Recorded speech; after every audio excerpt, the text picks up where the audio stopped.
The next question, Pankaj borrowed 8,000 rupees for 2 years at 15% per annum. Okay, now they have asking us that I have to calculate the amount. Okay, if the interest one time is compounded annually and one time compounded half yearly, I have to calculate two times, right? And they are giving the 2 years at 15% per annum, so 15% per annum also they have given. So we have done these compounded annually.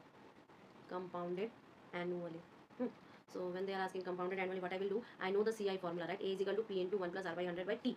So A is equal to P times 1 plus R by 100 to value T. Or I can say 8,000 into 1 plus 15 by 100 to the power 2. Or I can say 8,000 multiplied by 1.15 to the power 2. Or I can say 8,000 into 1.3225. Or I can say rupees 10580. Okay, this is my one answer. Now they are asking compounded half yearly. Compounded half yearly. Half yearly. So when they are asking about compounded half yearly, what I will first I should have to operate my rate. So rate is given 15% in your yearly system, but I need rate per half yearly. So what I will do, I will do 15 divided by 2, or I can say 7.5%, right? So my time will be how much? Time is given 2 years. So I have how much years? 4 half years. 4 half years, right? So my amount will be how much? 8,000 into 1 plus 7.5 divided by 100 to the power how much?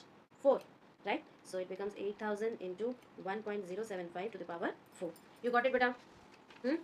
Right? Or it is approximately 8,000 into 1.349, or I can say approximately 10683.75. Okay, so one time I am getting 10,580 and one time I am getting 10,683. Now from here now I can do one conceptual comparison also, that is in half yearly we get more rate of more amount, right? More amount in comparison when it is compounded annually. Now see, it is 580 but it is 683. Okay, okay.